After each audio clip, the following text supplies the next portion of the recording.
Hey, what's up? Welcome back dito sa ating channel dito sa Mobs TV. Alright, so tayo nagbabalik muli mga kababayan. At ngayon ay meron po tayong isang pag-uusapan po, no, na isang balita mga kababayan. Dahil ito pong ating Pangulong Bongbong Marcos mga kababayan, no, ay tila sumosobra na po, no? Medyo grabe na po yung kanyang mga ginagawa mga kababayan, no? So, grabe, no, siguro ang sinasabi ng ibang mga kababayan natin diyan, no, sobra na, no, yung ating Pangulong Bongbong Marcos sa kanyang mga ginagawa. 'Di ba? Lalong-lalo na yung mga tao, mga kababayan, na ayaw po, no, dito sa ating Pangulong Bongbong Marcos. No, siguro sinasabi nila, tama na, no, sobra na, grabe na yung ginagawa ng ating Pangulong Bongbong Marcos. No, siguro yung ibang tao diyan na galit sa kanya ay talaga na mga nanggigigil na, no, sa galit dahil po dito sa ginawa po ng ating Pangulong Bongbong Marcos.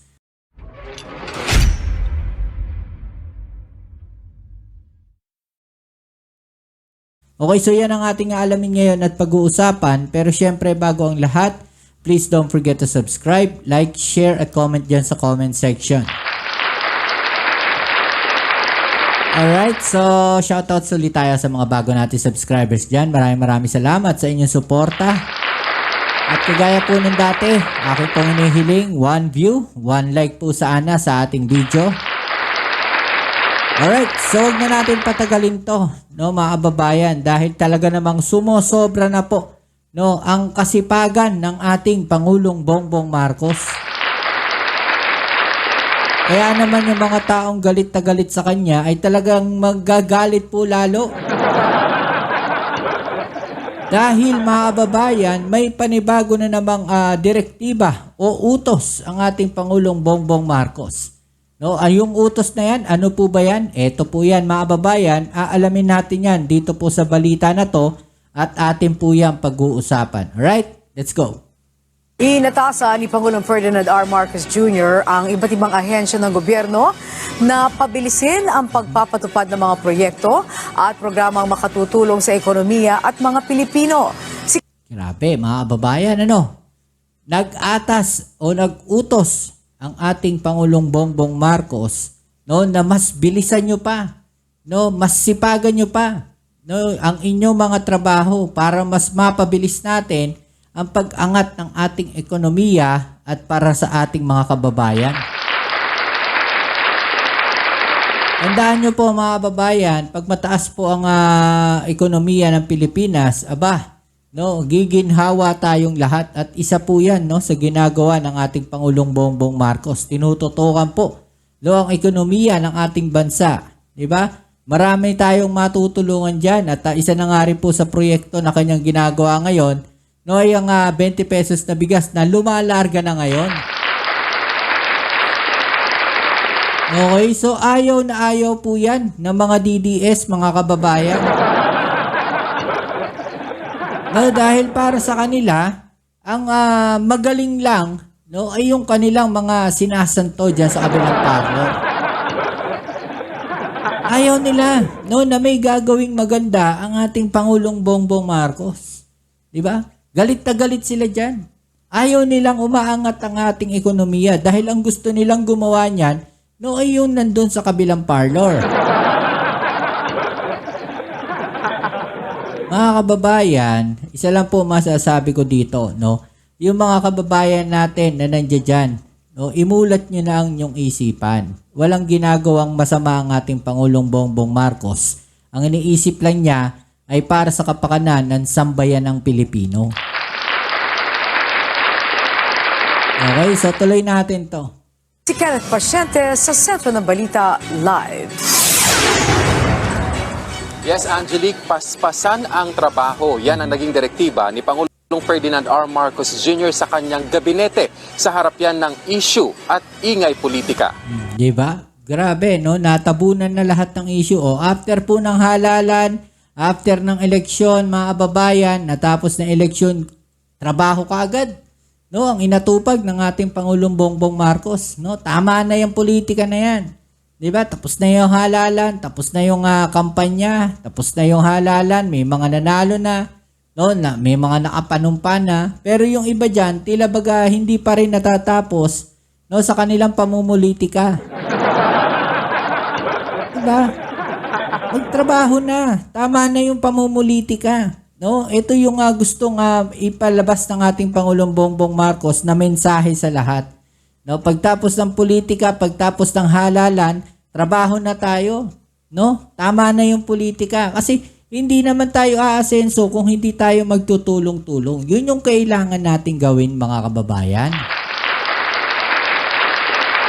Focus ang ating Pangulong Bongbong Marcos sa kanyang trabaho habang yung iba busy sa pamumulitika. Diba? Kinumpirma ni Communications Undersecretary at Palace Press Officer Attorney Claire Castro sa Malacanang briefing na yan ang naging tagubilin ng Pangulo sa mga kalihim ng iba't ibang ahensya ng gobyerno. Katunayan kahapon, Angelique, nagkaroon ng pulong ang Pangulo kasama ang ilang kalihim para talakayin kung paano pabibilisin ang pagpapatupad ng mga proyekto at programang makatutulong sa patuloy na paglago ng ekonomiya ng bansa at makabubuti sa mga mamamayan. Diba? Para sa ikabubuti ng mamamayan pa rin ang iniisip ng ating Pangulong Bongbong Marcos. No, tama na yung politika, sabi niya siguro. No, wala tayong magagawa diyan pag puro politika. No, maapektuhan no yung ekonomiya ng ating bansa. Yan siguro sabi ng Pangulo natin, 'di ba? So habang ang Pangulo natin busy na nagtatrabaho, yung iba naman busy no, nasiraan ang proyekto ng ating Pangulong Bongbong Marcos. Diba? Kagaya nga ng sinasabi natin palagi, walang magandang gagawin yung Pangulong Bongbong Marcos natin para sa kanila. No, lahat ng gagawin ng Pangulo natin ay mali para sa kanila. Ganyan sila ka-toxic. No, ganyan sila ka-toxic kasi ang iniisip nila, sila lang yung matalino at silang may kakayahan. Ang mabe-verify ko po sa inyo, totoo pong pinag-utos ng Pangulo na dapat aserkusuhin po namin ang trabaho. Dapat madaliin po ang pag-i-implement ng mga proyekto na nais niya para sa taong bayan. Pero pagdating po sa impeachment, yan po ay nasa kamay na po ng Senado. Nasa kamay na rin po ito ng mga prosecutors. So, hayaan na lang po natin yung prosesong dumaloy ng normal. Pag-usapan lang yung mga kailangan natin gawin. Kasi kailangan, ang sabi ng Pangulo, kailangan bilisan natin ang mga kailangan natin gawin para sa mga kababayan natin. So, nag-meeting lang ang ibang mga cabinet members para pag-usapan kung anong mga programang priority na kailangan bilisan pa natin para sa mga kababayan natin.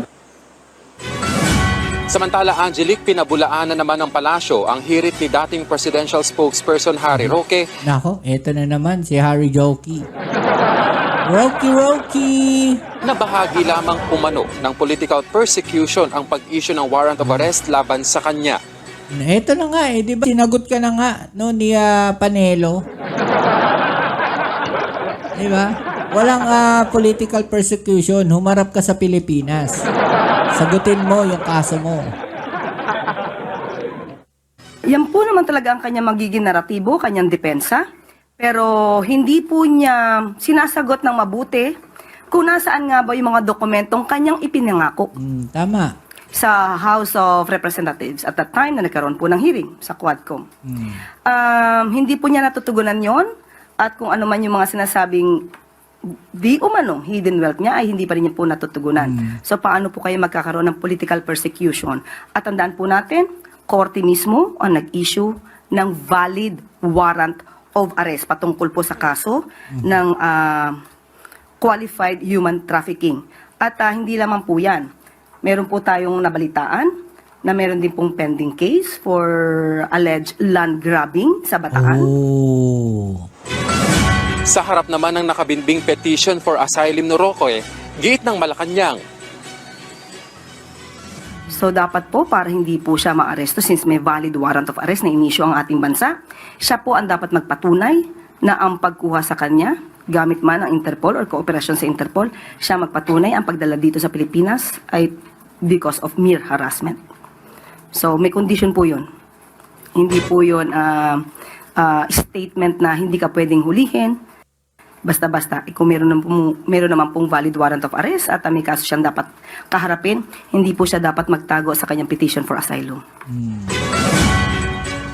Angelique, iginiit naman ni Yusek Castro na wala itong pinagbantaan na senador sa naging pahayag niya na lalabanan ng obstructionist sa Senado. At dahil ngayon nga raw, natapos na yung Hatol ng Bayan 2025, hiling na lamang ng palasyo na magtutulungan itong mga nanalong senador anuman ang kulay o partidong kanilang pinanggalingan para isulong yung mga programa ng pamahalaan. Okay. No? So ano masasabi niyo dyan mga kababayan?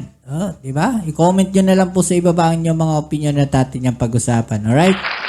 So yan muli, kita-kits tayo sa ating next video upload. Ito ang inyong Kuya Mobs sa Mobs TV. Peace. I'm out.